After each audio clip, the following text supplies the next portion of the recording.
you're speaking with. So you can use that to be able to get the opportunity to be able to close a deal.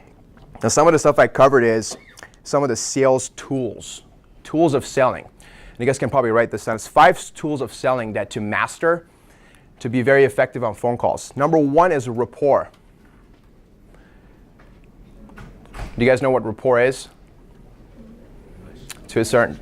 Rapport is a perfect way to explain it is a relationship of responsiveness, which means you're in that Goldilocks with a client that they're totally responding to you and you're totally responding to them. If you're not in rapport with a client, for the most part, you'll never close the deal. If you're not in a rapport, in a relationship of connection and in a relationship of responsiveness with that client specifically. So one of the most important tools is rapport. The second one is effective emotional and logical questions. Questions that are going to trigger emotions of that specific client to their unique situation, and also logical questions about why they logically should move forward. So the second tool is effective emotional and logical questions. We'll get kind of deep into those questions. I'm going to give you guys some printouts.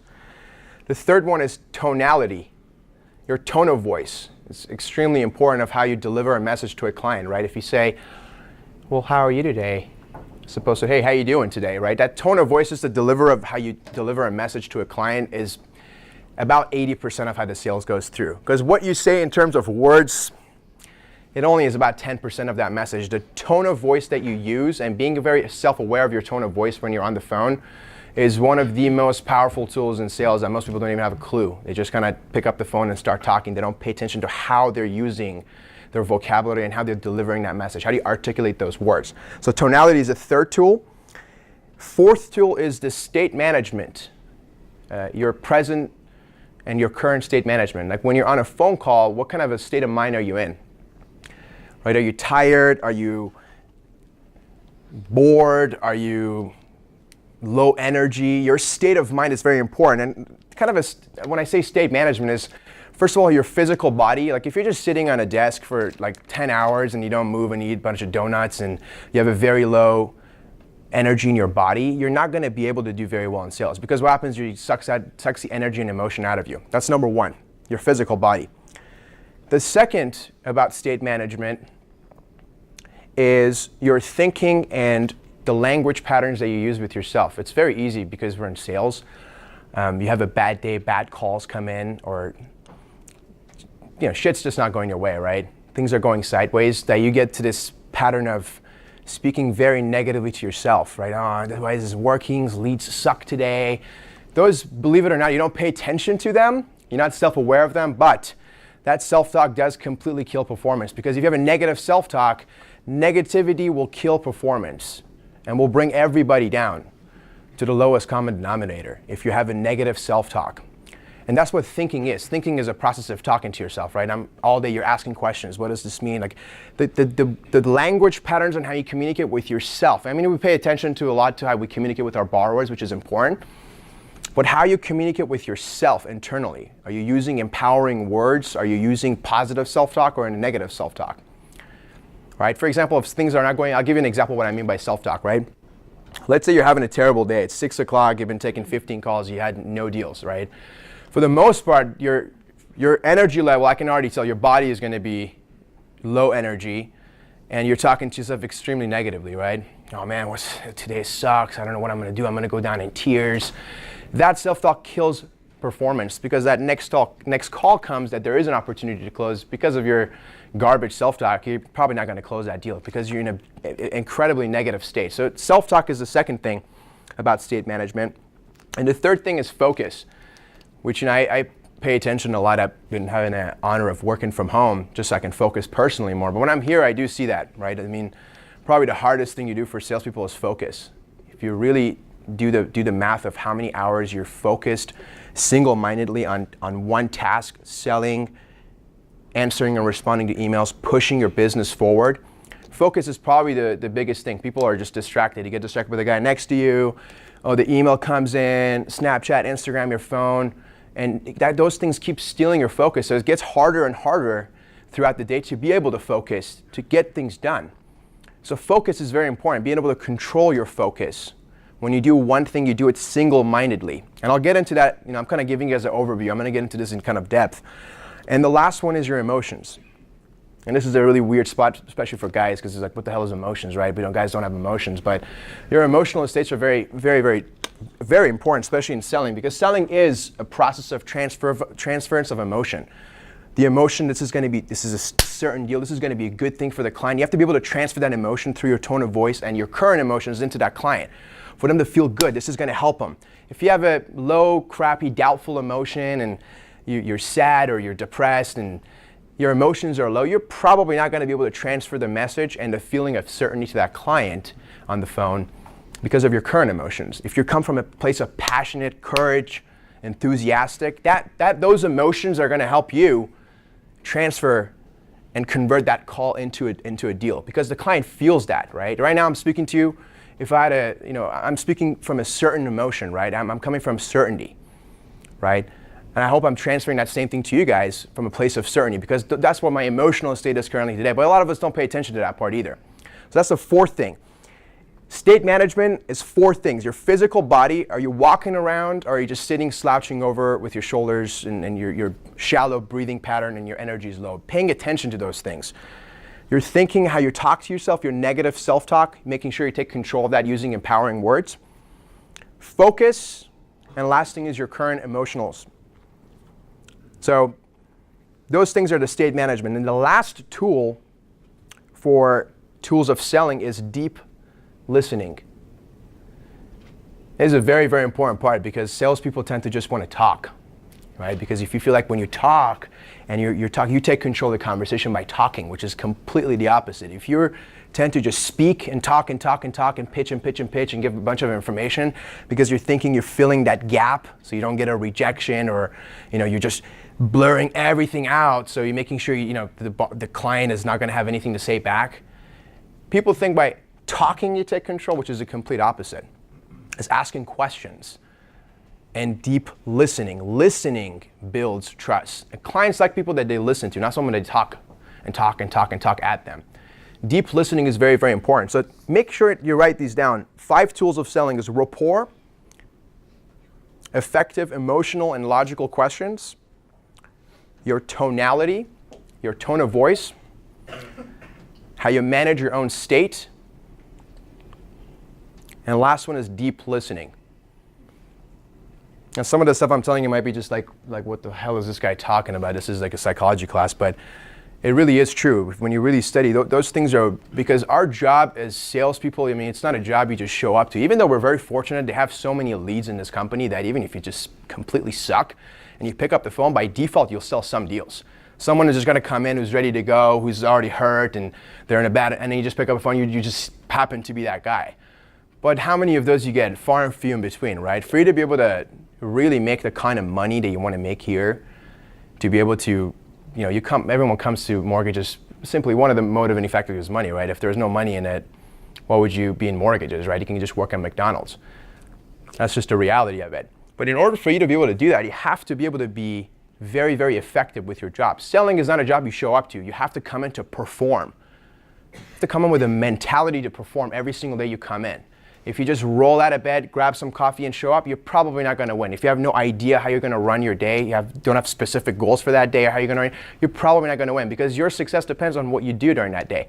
You have a day that is filled with goals and mission and things you want to get done, or just kind of, let's see what my email box has to say today. Let's see how it goes. Let's just take some calls and see how today goes. If you come from that state, become in a pretty blessed environment, you're going to probably succeed in a very low level. You'll still make some money, but not on a high level, not on a level that your true potential is at. Because I don't think, how many of you guys do you believe you're actually performing on your true potential? You can raise your hand. Now, probably no one, right? I personally don't think I'm doing either. But if you study your game, if you study and understand sales in a proper way, you definitely will.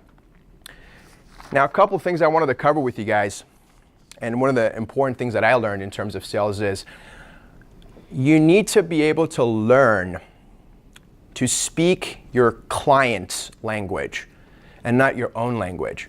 And what I mean by that is people buy for their reasons and not yours. A lot of us have, I caught myself doing that in the beginning of my career. You have one way of selling. You just go into the phone call, you do the same shit every single time, right? Either 30 or fixed, or this is how I approach my call, and this is the same things I said on the last call, I say on this call. Which is not a bad thing, but every person that comes in line have a unique situation. You have to be able to speak that person's language, sell them how they like to be sold to, not the way you sell. You have to have that adaptability, right? To be able to sell the way the client likes to be sold, the way they want to buy, the way they like to listen to, not the way you are. And that's something you have to pay attention to every time you're on a phone call, to be able to adapt to that person's specific situation and speak their language, not yours. And write that down. Just speak your client's language, not your own.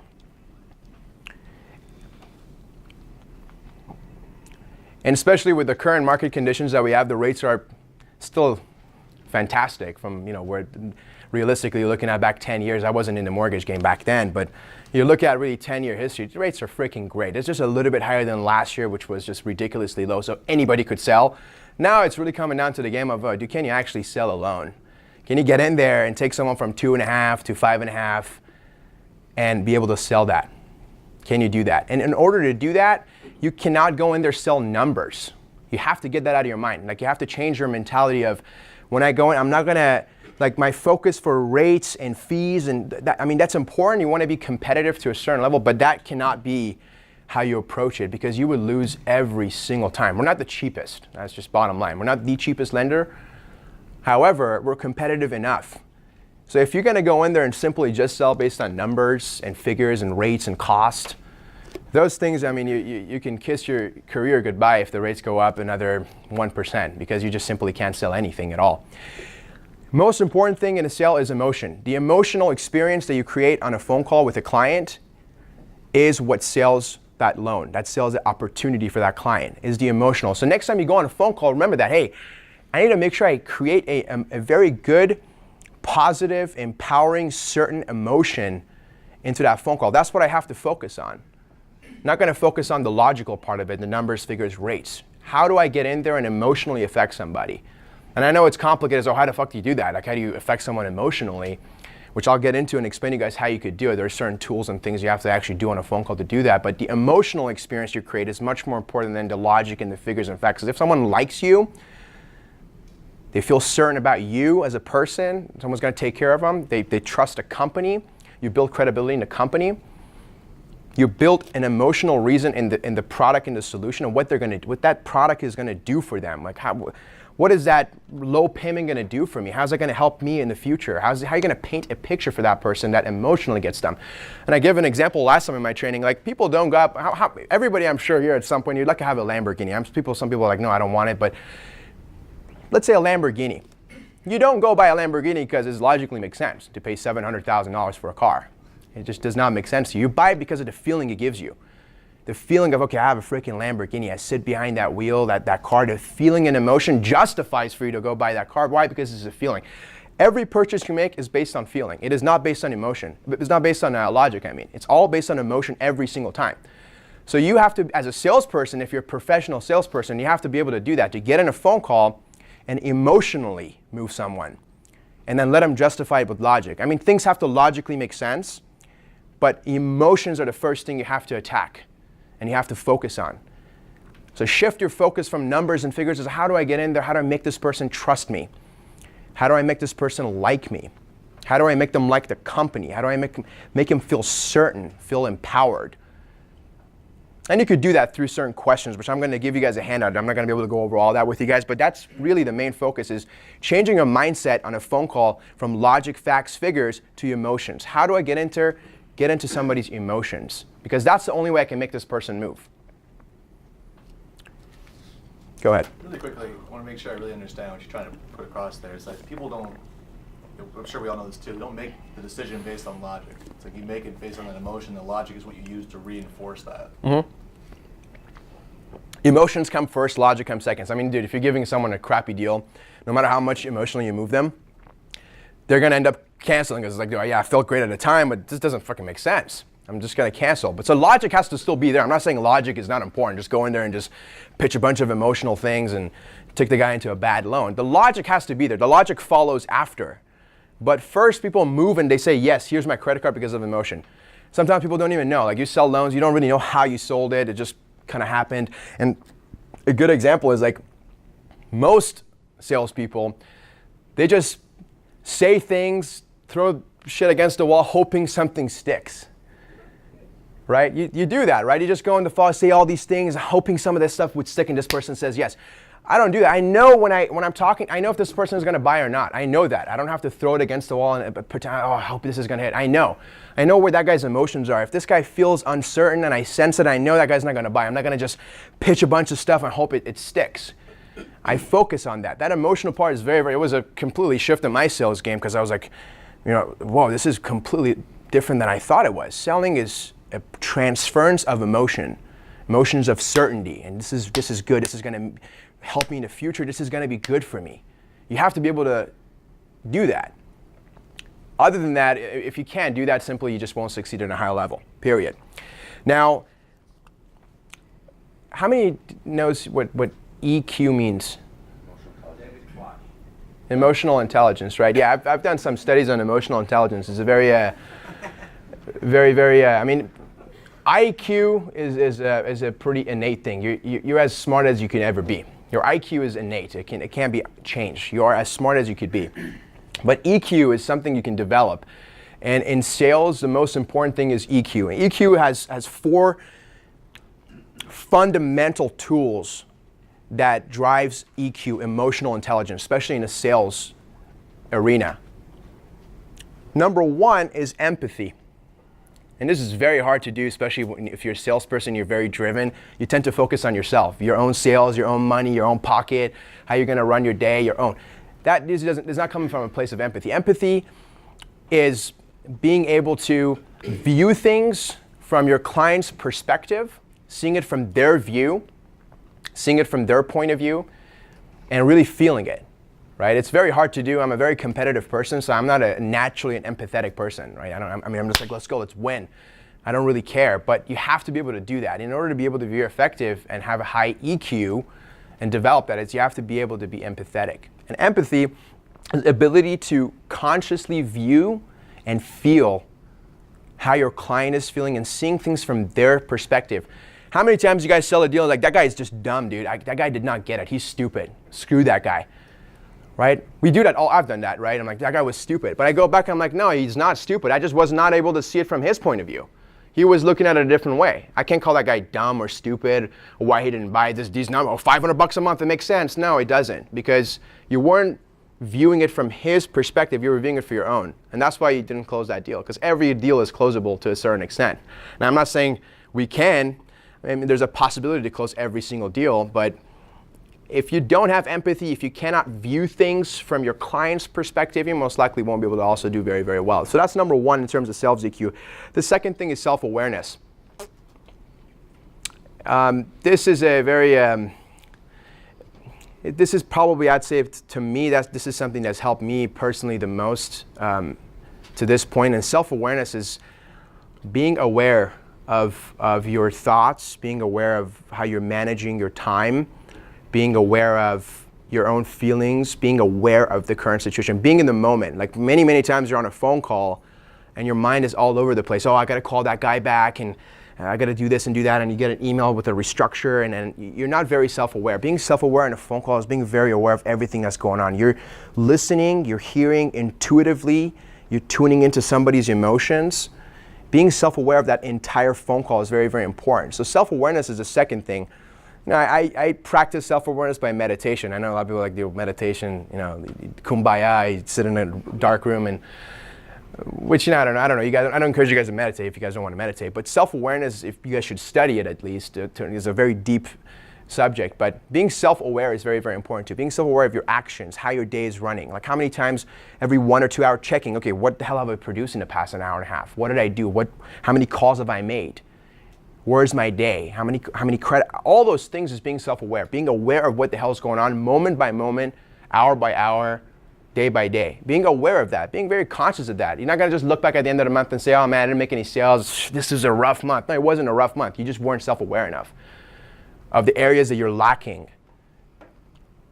So self-awareness is the second one. The third one is sales drive.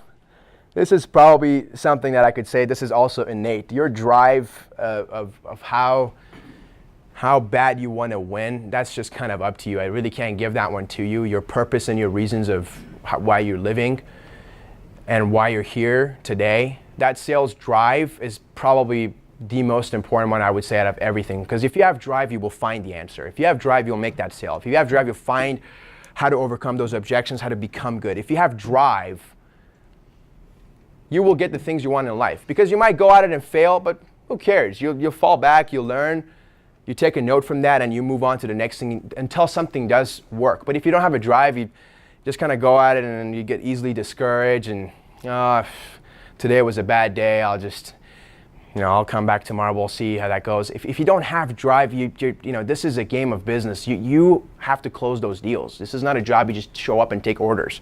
Even though it was like that last year, up until a few months ago when the rates were super low, it was kind of taking orders, right? You can STP 15 loans, taking orders, right? Just, I just pick up a phone, sound happy, and that's how I'm going to do a deal. Now it's different, right? The guy's got a 3.5, you have to sell a 5.5 cash out.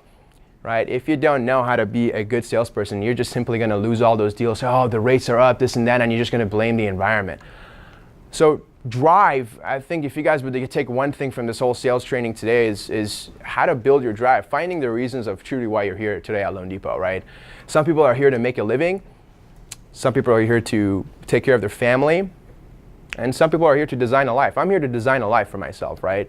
I'm not here just to make a living and pay my bills and just have a little bit left over to, whatever, living mediocre, right? Living a life on your terms. This company allows you to do that. You can make as little or as much as you want here. But your drive is going to determine that, truthfully. Are you here to make a living or are you here to design a life? It's very, very important because the next 5 years in your life, at the end of this year, December this year will come. What is your YTD going to be at the end of this year? You determine that today. Today you determine that, how much money you want to take home for your family, right? I'm not saying money just for money. Yeah, you make money, not that. As more of a sentimental feeling too for your family, right? Like, what are you going to do? Drive is the most important thing. That's what keeps me and allows me to continue on every single day. Now, enough of me preaching. I want to give you guys some specific stuff here, actually, of how you can take a phone call and how you should structure it. This is how I run my phone calls from start to finish. And this is the part you guys probably want to take some notes on, but this is where the specifics come in. So when you take a phone call, there is a 4-second rule. I'm sure some of you guys know probably some of the straight line persuasion training, so you guys probably know what it is, but there's a 4-second rule. When you pick up a phone call, it's very important of how you look at those phone calls, right? You pick up a phone call, I'm taking a call. There's more to that. I look at it more in depth of when I take a call, I am entering into somebody else's perspective and someone else's psychology. This person that got a randomly phone call by Loan Depot and that's being transferred over to someone else to go over options and rates, that first 4 seconds of how you sound, how you come across, people judge you like that, the first 5 seconds. So it's very, very important. The first 4 or 5 seconds is where the sale is either lost or it's gained. And most people don't pay attention to that. Next time you feel like shit and you're sitting on a table and you have low energy, don't pick up that phone call until you're in a great set of mind. The first 4-second rule, when you pick up a phone call, there's 3 things that you want to come across when you enter somebody else's dialogue mentally and you enter someone else's perspective. Number 1, you have to sound very sharp. And what I mean by sharp is I'm speaking to you right now. I hope I sound to a certain level sharp, right? My words are coming across clearly. My voice has a sense of certainty in it. Sounding enthusiastic. Making sure you cover those things. Sharp, enthusiastic, and an expert. Those are the 3 things that the first 4 to 5 seconds you want to come across, you want to say. Now, you're not going to be able to come off the phone and say, hey, look at me, I'm sharp, I'm enthusiastic. No, that seems like this guy's an idiot, right? Like, you're not going to do that. Don't do that, right? But how you say it is your tone of voice, right? How you pick up the phone, the level of certainty when you speak with someone, how that word comes across. So those are the 3 things. The first 4 seconds is literally the most important part of that phone call, whether that's a deal or not, but making sure you have that first 4 seconds down. You sound sharp, you sound enthusiastic about what you have to offer, about what you're doing. They have to feel that. and sounding like you're an expert. You're not a novice that does not know what the hell he's doing, right? Those are the first 4 seconds. I try to focus on that every single time. I sound sharp, I sound enthusiastic, I sound an expert in my field. Once I do that, then I'm going to go into building rapport. So you just kind of take it step by step. Okay, the first 4 seconds, I'm going to sound sharp, I'm going to sound enthusiastic, and I'm going to sound like an expert in my field. You can listen to some of Yosef's calls or my calls in the beginning of how we pick up the phone call, introduce ourselves, and the way we say it, and kind of mimic it in your own way. But pay attention to the tone of voice, how we say it. Not what we say, but how you say it is more important. That's the first 4 seconds. Once you're able to do a proper introduction, the first 4-second rule, then you want to go into building rapport and connection. Now, this is the part that is the most important, because as soon as that first 4 seconds is done, the next thing that comes into your mind, you can run it in your own brain. Say, okay, I did the proper introduction. Next thing I have to do is I have to build connection and build rapport. Now, how you do that, there's many things. I can probably send you guys some videos of how to build rapport properly. It's with your tone of voice. It's with the speed of that person that's talking. If someone you're talking from Alabama is like, oh, well, how you doing today? And you're like, oh, I'm doing very great, and you're talking super fast, you're not going to build rapport with that person, right? You have to speak with them with the same tone, same tempo, same words, same volume. If someone is a loud talking person, and you're just this person that talks very, very light, that guy's like, screw this guy, dude. I do not want to talk to this guy. He's not like him. People like people who are like themselves. So connection and rapport is people liking you. And people like people who are like themselves. So you could do that by matching the person's volume. If someone is loud talking, you want to also raise your level of voice too. If someone speaks very low and if someone is very quiet talking and you come out, hey, look, we got Loan Depot. All right. It's like, dude, this person is obnoxious. Like, dude, what the hell? And right there, in those little things, you literally lose sales. You don't pay attention. Like, oh man, is it really that deep? It really is that deep. You will lose sales because of those little things.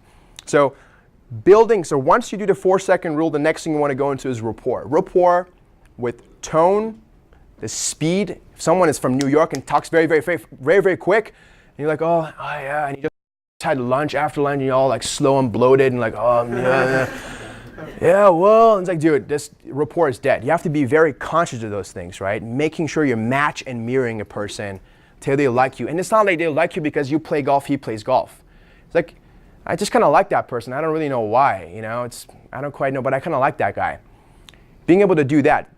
Now, I can give you guys deep training. It's going to take forever to go through it, but the next thing you guys do is build connection and rapport. Focus on that. Okay, I did my first introduction is perfect. Now I got to get into rapport. Now I got to make sure I'm in rapport with them. And you can feel it when you're in rapport with someone. When you're totally responding to them, they're totally responding back to you. Once you gain rapport, then you can move on to the next thing, and that's asking emotional questions. And this is where the sale is made, right? These emotional questions are very important. I have a list of about 50 of them that I'll send you guys. And I'll give you guys some examples of what they are. But the next thing is getting into questions. And this is where the sale is truly made. Once you have a proper introduction, you're in rapport with them. Now you want to get into asking questions. Questions are the answers. That's just a simple reality. Any question you ask in the way you ask it, you're going to get that same answer. You have to get out of your mind that you are in to pitch and to present and to talk. Get that out of your mind. Asking questions is where it's at. And I'll give you guys an example. Once I'm in rapport with you, right, and let's say you're just a person who's paycheck to paycheck, and I'm like, man, hey, at the end of each month, like, when you have all your bills, expenses, cost of living paid for, like, how much do you normally have left over? Like, oh man, I'm paycheck to paycheck. It's rough, man. How long has that been going on? Oh man, it's been going on for like years, man, ever since I got a divorce. And blah, blah, blah, blah. And instead of me pitching, oh, look, I can do this for you. No, I'm just going to ask more questions. So you're like, how do you see the future with this? If you don't fix this, how do you see the next 2 to 3 years go by? Do you see this getting better or worse? And these questions allow me, and the reason why I'm saying questions are more important than you pitching at someone is because if I ask you and you tell me, it's true. But if I tell you, you still have to process, what this guy's saying make sense or not? Right? If I tell you I'm going to save you $500 a month, or you could put that in your savings, go on a vacation, instead of saying, man, it looks like I can save you $500 a month. But let me ask you, what would you do with something like this? What are your thoughts? What would you do exactly with something like, if I'm able to get something like this done for you and get it approved, what would you do with that saving? And let them tell you, because when they tell you, they own it. Then you're telling them, oh, do this and do that, because they don't care. Like I said, speak your client's language and not your own, right? Don't tell them what you would do with the $500 and how logically it makes sense. Let me ask you, what would you do? Because then when I tell him what he would do, he'll tell me all the things that he would do with it. So man, that's great. What else would you do? Do you see this benefiting you in the long run? How would it make you feel if I can get something like this done for you, if I'm able to do it? Would that make you feel good? So questions is the third one. Proper introduction, the first 4-second rule. Then you get into gathering, get into rapport and connection. That's the second thing. Once you're in, and you can't ask that question, how much you got left over. Like, tell me, if you're not in rapport and there's no rapport there, and this guy's just like, yep, yes, you're not in rapport with that person, right? If you ask the question, how much you got left over, it's going to be like, dude, screw you. I'm going to hang up the phone on this guy. Why is this person even asking me that question, right? When you're in rapport, if I ask this hard question, man, how long has this been going on? Like, they'll tell you because you're in rapport. So first is your proper introduction, the first 4-second rule. Then is rapport. Once you're in rapport, then you can get into these emotional questions, which I'll provide you guys a copy of what those questions are and how you can ask them and with what tonality to ask them. There's plenty of them. Once you ask all those questions, then you get into your presentation. That's the fourth thing.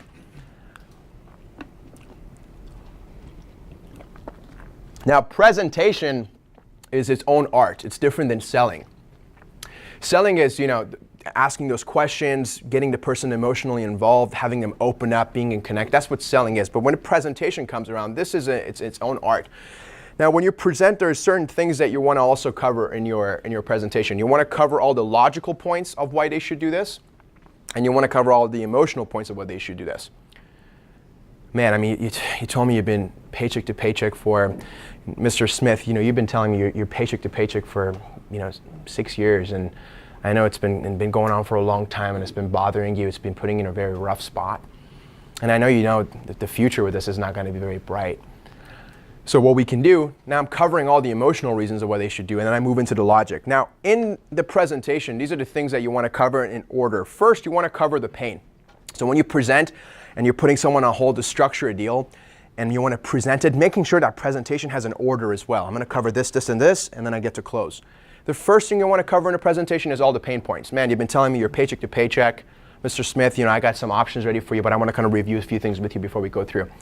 I know you've been telling me for the past, and I reiterate everything back. You've been telling me this is the pain, this is the pain, this is the pain, this is the pain, you're paycheck to paycheck, your wife divorced you, you're miserable, whatever, right? I cover all the pain first, letting him feel it again. Then after I'm finished with the pain, I'm going to paint a picture. Once I finish all the pain things that what he's been going through, then I'm going to paint a picture for him. So what we could do for this particular situation is this, and I paint a perfect picture. What you could do with the money, you're going to put your kids through college. It's going to save you this much a year, which would allow you to do this and this and this and this. And I paint a full picture of a story. I'm not just pitching numbers. $500. What does that mean? Paint the picture behind the $500. What is that going to do for this person? Paint the picture for them so they can see it, because it's not their job to see it for themselves. They're too busy living their life and being paycheck to paycheck. They don't have time to see a bright future. It's your job as a salesperson to show them that bright future. So once you cover in your presentation the sales points, then you paint that picture. This is what's going to do in the long run for you. Once you cover that, then you have to make sure you build certainty as well, making sure the borrower, you have to pay attention to that too. Like when you're presenting this to them, making sure that your feelings are just as certain. I'm sold on the deal that I'm selling you. I am sold on that deal myself. Making sure you transfer that emotion of certainty. This is good for you. This is going to change your life. This is truly going to get you where you want to be. That emotion of certainty has to be in it. So you cover the pain first, you paint a picture, you build certainty in that picture. If needed, you have to add in some urgency points of market moving or whatever it may be. You guys build urgency the way you build urgency. And the last thing is you assume the sale and move forward. You do not ask if they should move forward. You do not say, hey, what do you think? No, we're moving forward. When you go through that, we're moving forward. That's it. Grab a pen and paper. Let me tell you what I need. And I'm going to explain what the next step is. And we're moving right forward. You assume every freaking sale. Because if you sound uncertain and you're not even sure, you have to assume it anyway. Sometimes even if you completely blow off the call and you pitch, just assume the sale anyways. Assume the sale every single call. And then once you assume the sale, you ask for action and you move forward. So in your presentation, once you have your proper introduction and the way you enter somebody else's world, you gain rapport. You ask the right questions after you gain rapport, and you present it. You went over their pain points. You went over how it's going to create pleasure for them in the future. You paint the picture. You created urgency. They feel certain, and you assume the sale right away. You don't think about it. You just assume it. Let's move forward. This guy's doing a deal, and you have to, in your mind, you have to believe you can close every single deal. That's very, very important too. Your belief of yourself. Dude, I'm closing every single deal, even if it's $20. I'm going to close this person. I believe it in my gut. So when I move, I'm going to assume it, and I'm going to for sure know I'm going to do it. And if this guy rejects me, then there is an art of going through rejections, and I'm going to go through that with you guys too. But you assume it every single time after your presentation is over. And then you move on to your sales. Any questions so far about what I've talked about? Yeah, our sales are going to go up, it looks like then. Yeah. But What are some things you use to manage your own state? managing your own state, it's physical first. Physically, I have a standing desk. I stand up. Me standing up and moving and walking, right, it's going to create blood flow in my body. Right, this is more of a personal development and sales training, so I'm not going to become a Tony Robbins here. But being in a peak state, me being, like, let's put it this way. Let's say you're very, very sad, right? Someone did something really bad to you, and I have you just sprint for 10 straight minutes as hard as you can. After you're done sprinting, you're not going to be sad anymore. Your physiology changed. So being aware of your physiology, if you're just sitting and slouching in a chair all day, your blood flow is going to be low, your energy level is going to be low, your brain function starts to go down.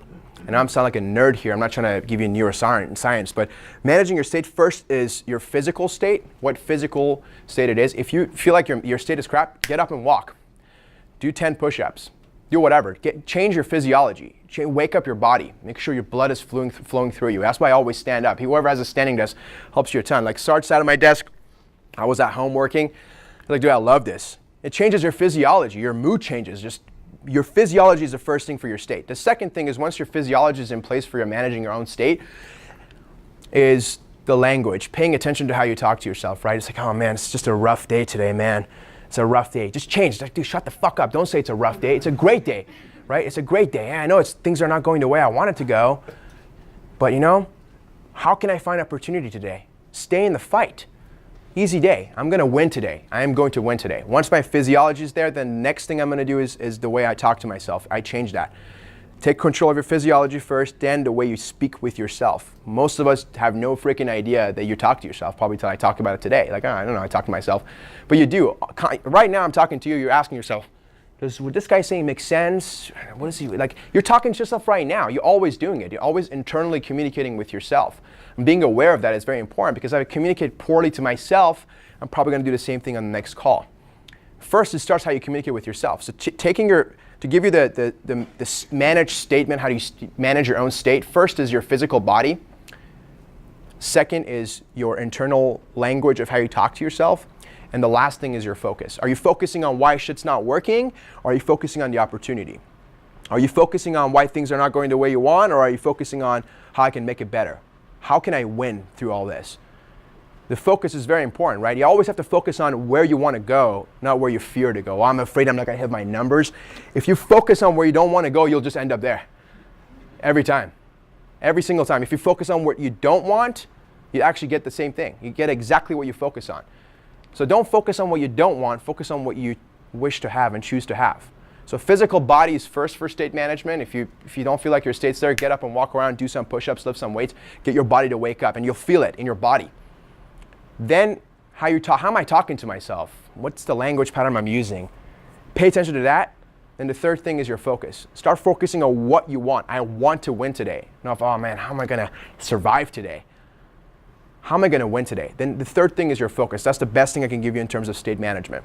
First is physiology, then after physiology is your internal language, and the third thing is your focus. What you're focusing on and how you're focusing on it is going to be the third thing of how to do it. Obviously, after you presented, I think that on the way you are doing it, hitting all the points, let's say you still get pushback. I wonder, like, what percentage of people, if you're hitting all the points, you still get pushback and how you handle that? And then obviously you make follow-up appointments and how you Very low pushbacks. I'll tell you that, because if I follow that trend of what I just went, like if I did all that, why the hell would you say no? But if you do, there is another art for that, right? There is an art when you get rejected, which I'm going to get into next, is how you handle that, right? Which I'll actually just start talking. You brought it up, perfect. I'll talk about it. When you get rejected, the first thing, and again, it goes back to yourself. Once someone rejects you and says, I don't want to, the first thing you want to focus on is how your emotions start to change. When someone rejects you, it's like fight or flight. Fuck, this guy just rejected me. All of a sudden, you were this nice guy who was wanting the best for them. Like, oh, whoa, what do you mean you don't want to do this? Oh, and then your tone of voice changes completely and you start panicking. Oh, what if I'm going to lose this deal? I put my heart and soul into this call. How am I going to lose this? What, are you stupid? This is how you're thinking to yourself, right? Is controlling your own emotions. When someone gets rejected, you have to train yourself. Just be calm. Oh, yeah. First, be very calm when someone rejects you. Just expect, hey, this is a part of the process. When someone rejects me, that's where selling really starts. That's what they pay you for, right? They don't pay you to come take orders. Otherwise, they'll just have an artificial intelligence taking calls, and there's no need for LOs and compensating us. The reason you're here is to turn maybes. I want to think about it. I got to talk to my tooth fairy and my wife. Turning that into a yes, right? That's what they pay you for. They pay you for that. They don't pay you for picking up a call and everyone agrees, and then you take a call. Even though if you run this process, you won't have that resistance. But that's where it comes in. You just have to be very calm. Once you get the thing, just first realize, okay, this is great. I know what's going to happen next. I'm going to be very, very calm. Once I'm in a very calm state, then I'm going to ask a question. I'm not going to pitch. I'm not going to say, whoa, this and that. I'm going to just, you ask a question, like, well, how so? If you don't mind me asking, how so? What makes you say that? And what me asking, as soon as I'm first calm, then I ask a question, it actually gives me time to think. Because if I'm just trying to respond right there, I probably will say something stupid. Out of 10 of those, I'll probably will get 3. But if I stay first calm, with a calm tone of voice, ask, well, if you don't mind me asking, what makes you say that? Now I'm asking him a question, I take control again. Because anytime I ask a question, I force you to respond to my question. By me forcing you to respond to my question, I buy time to think how I'm going to respond to this situation intelligently. And second, it gets the bar to talk again. So first, stay calm, then start asking questions. Well, how come? What makes you say that, if you don't mind me asking? Like, but I thought you said this is going to help you. Wouldn't you say this is going to help you in the long run? Oh, yeah, it does. And I just go into another trend of exhausting them with a bunch more questions, effective questions. That's how you don't overcome an objection, you just ask more questions. And you loop back and forth. And you get them to talk more. Once they reject, talk more. Ask another question, get them to talk more, and then you can respond to it that way. Me giving you, there is a full-on presentation in terms of how to overcome objections. I can probably do that later in the next training because I want to cover some other things. But that's also its own art. You know, selling at the beginning of the call till you present is its own thing. Presenting is another art itself. Now, overcoming and looping back and forth when someone rejects you and says, no, I don't want to do this. No, I'm going to shop around. How to stay calm, ask questions, get them to talk more, get them more involved, and keep asking. Hey, well, let's move. This makes sense. Move forward. And never you lose that tone, because as soon as you lose that tone, like, dude, this guy's in it for himself. He does not give 2 shits about me, because this guy is just, as soon as I said no, this guy's tone of voice changed, and boom, in their mind, they're like, dude, let's dip out. Let's dip, dude. This is I'm not gonna, that's it, quick. Because all of a sudden, the true colors of that salesperson comes up. It's like, dude, what? So you stay calm first. Anytime you get a rejection, stay calm. Ask a question, well, how come? Well, because, and you get them to talk more. Okay, what's really behind it? Because another thing I always tell my clients, I'm like, listen, at the end of the day, like, here's the thing. Anytime I want to make a decision, I like to think about it too. But when it all broads down, after all my thinking and everything I do, it only comes down to 3 things. Do you mind if I share that with you? It's like, oh yeah, what is it? I'm like, okay, does what I put together for you here make sense? The opportunity and the option and the solution, does this make sense to you? Can you afford it? Oh yeah, I can afford it. What about me? Do you personally like me? Do you enjoy working with me? How do you feel about working with me personally? Oh, I like you. You're a great guy, and I think you've done a great job. What about the organization? I mean, we talked a lot about our organization, our vision, where we're going, who we are as a company. Do you see us as a credible and legitimate organization? Oh yeah, I do. Well, here it is, John. If I make sense, the company makes sense, and the opportunity makes sense, this is the right thing to do. I know you want to make sure you make the right decision, but everything makes sense. I make sense, the company makes sense, and the opportunity makes sense. Those three things are met. This is the right thing to do.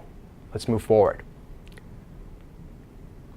And that's another thing you guys want to build too. Like when you're in a phone call, those are the three things you always want to do. Like a client, you have a shot at closing somebody if they first like you, then they like the company, and then they like your solution. If those three things, the client feels 10 out of 10 about the solution, they feel 10 out of 10 about the company, and you have to spend time doing that, right? Brand the company, so they know they're not dealing with a bunch of people that are going to take their eyeballs at, right? They're dealing with a legit company. They feel good about you, the company, and the solution. Those three things. If you can sell those three things on every call and make sure that the client feels certain about the product that's being offered, they feel certain about you, and they feel certain about the company, then there is nothing else to think about. What are you going to think about? Like, what else is there to think about? You tell me. If I make sense, the company makes sense, what else do you have to think about? Truly. And make it clear for them, right? That's the process of when they say no, it's like they're not saying no to you. There's just certain things. When someone says no and they reject you, there's certain things they're uncertain of. They're not sure. So it's your job to go back in there and say, what is it that you're not sure about? What is it? Let's find out what it is and get to the root cause of it and solve it. And then you'll find out, oh, you don't like me, or you don't think we have bad reviews. Now you have to overcome that, right? Or, dude, I just think your option stinks, right? Because if somebody likes you and they like the company, but they hate what you're selling and that opportunity and what you're selling is garbage, they're not going to buy. If they like what you're selling, they like you, they don't think the company's legit, they're not going to buy. If they like what you're selling and they like the company, but they don't like you, they're not going to buy. They have to make sure those three things are met every time you guys are selling.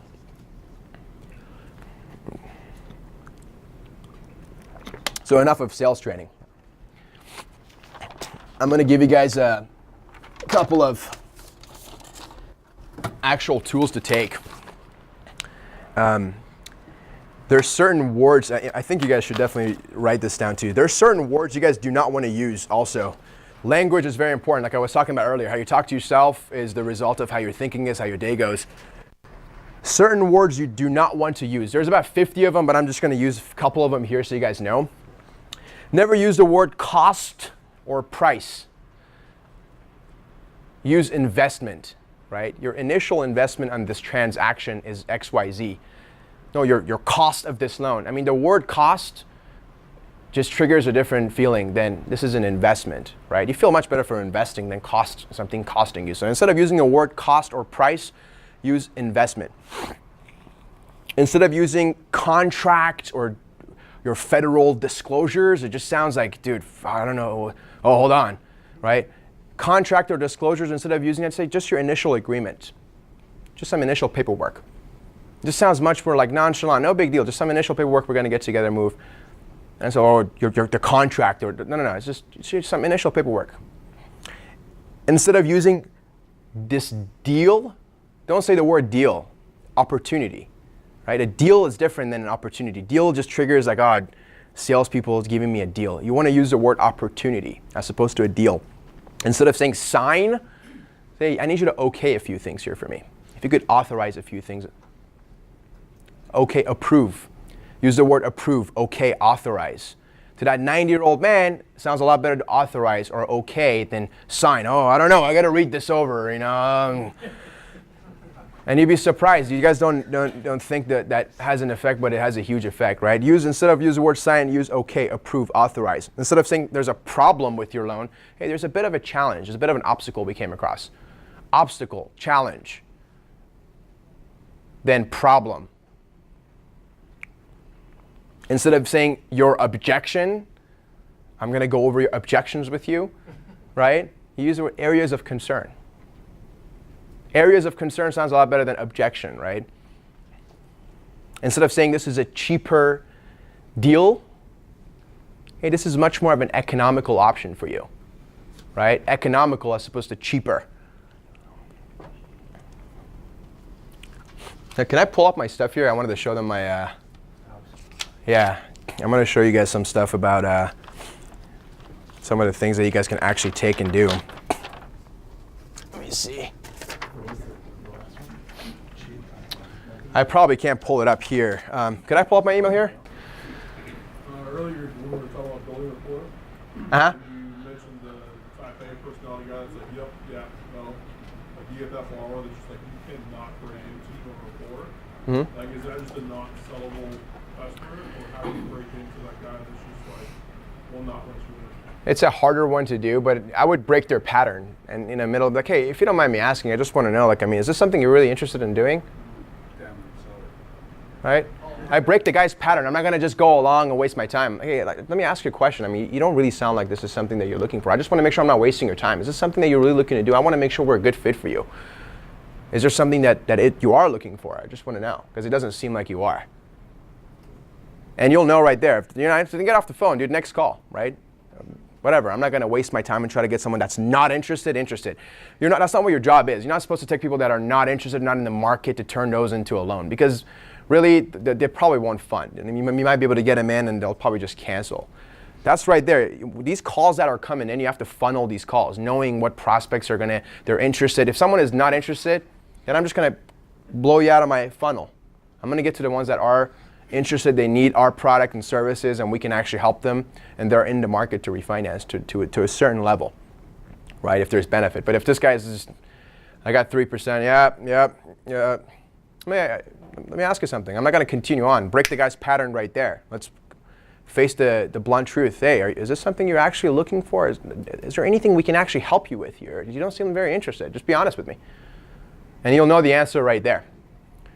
The guy might just be like, dude, I'm at work right now. I'm like, no problem. I can schedule a call back, right? Here's my name and number. I just send you an email. Check your email real quick. Save my name and number in your phone. What's the best time for me to contact you back? Absolutely. I'll call you at that time promptly. Thank you so much for your time. I'll be talking to you soon. Or the guy's just not interested. Okay, great. Move on. I'm not going to waste my time going and pitch that deal. That's just a complete murderer, right? This guy's not even in the market. You're just wasting your time. Yeah. Amir's talking about the 20-60-20 rule. Okay, so the 20-60-20 rule is 20% of the borrowers that you're going to lock are going to do business whether Amir answers the phone or you answer the phone or you answer the phone. No matter what, they want to do business, right? That's 20%. We call those more lay-down borrowers, right? They don't have a lot of options. They just want to do business. They just need a loan. That's 20% of our borrowers. 60% of our borrowers need some convincing. They need some salesmanship. They need some rapport. They need some trust. They need what Amir was talking about today, right? 60% need convincing and assurance and knowing that this is the right decision. So those are your area opportunities. The 20% is the ones that Amir was just talking about, that no matter what, no matter if it's Amir or Yosef, those are the guys, these guys aren't ready to commit because they don't even want to do the deal, right? Yeah. So that's 20%. So you just got to know that, right? So the ones that Amir was just talking about is those 20% that you just ask those questions on, right? You got to identify that, right? But you got to go through the same process in order to figure out which ones they are, right? But that's the 20-60-20 rule. Yeah, you don't want to prejudge either. Say, oh, this guy's saying, yep, so it is obviously not in the market. You want to just break the guy's pattern very elegantly. Maybe this guy just doesn't trust phone sales. Now you have to, oh, no worries. Let me explain you a little bit more. You're not going to just prejudge if someone just comes in, yep, because there's a lot of those too. You don't want to just prejudge this guy's not in the market. Just ask him, hey, like, I just want to make sure I'm not wasting your time. And then you can figure out, funnel them through, because you don't want to spend time. Time is valuable, right? I work a lot of hours because I love doing this and I just want to keep getting better at it. But a lot of people just like to work their 8 hours. And if you're just working 8 hours doing this, you probably don't have time. You have to make sure you're very efficient with your time so you're not wasting time on things that are just not going to convert. How do you go through lead pool? I know you probably go in there. I'm not going to have time to show that, unfortunately. Yeah, next time. Yeah, next time I'll show you guys some other things. Do you have time blocking advice? Yeah, time blocking is perfect. So yeah, probably another very important thing in time management is time blocking. So I taught this to Todd, actually, sitting in the back, for time blocking, right? Very, very effective, because most of you guys are on the phone, you have your email up, and you're doing multitasking, like 10 things, and that's the dumbest thing you can do also, because it takes away your focus and steals your focus and attention. I time block it this way. When I first show up to the office, I'm going to go through my emails, respond to any missed calls, any emails from clients, any requests from processing, any back-end work. I'm going to get that done out of the way, getting all the dirty work out of the way. Once I'm done, my email icon is off. I'm taking 6 to 7 calls. I am not going back into that email until I've taken 6 to 7 inbound leads. So I'm just prospecting for the next 6 to 7 leads. I'm going to talk to 6 brand new clients that are live on a transfer, prospect, funnel out the ones that are not interested, take the laydowns down, and the ones that I need to sell, I prospect. And once I'm done with the 6 or 7 calls, come off, M4 is off. Now I go back in my email, I respond to processors, borrowers, missed calls, finish that up. Once I'm done, take it off. I take 6 or 7 calls. So how you want to time block yourself is, first, when you're in emails, you're just in emails. You're not taking phone calls when you're in an email. Respond to emails, finish your email, you're done. Once you're done with that, come off your email, you go back into M4, you're taking new leads or outbounding or whatever you're doing. But do not have, I'm sure you guys have had this, you're on the phone selling a deal and you see a restructure and then all of a sudden just the world falls apart, like, oh, fuck, I need to respond to this. And then you just your attention goes away from the borrower, right? Just come off of it. That thing can wait. That restructure can wait 30 minutes. It can wait an hour. So time blocking is email, first in the morning, then I prospect, take calls.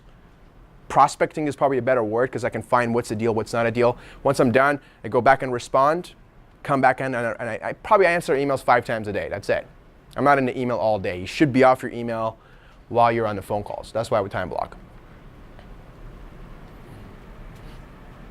Amir, we've got about 1 minute left. Will you give everybody a nice summary of the major takeaways that you want them to apply when they go back to the floor in 1 minute? If I was to give you guys 1 minute summary of what to take back, is when you guys go back to your desks today, first of all, really take time to create a process flow. Like the one I just gave you is mine. You can create your own process, however you want to do it.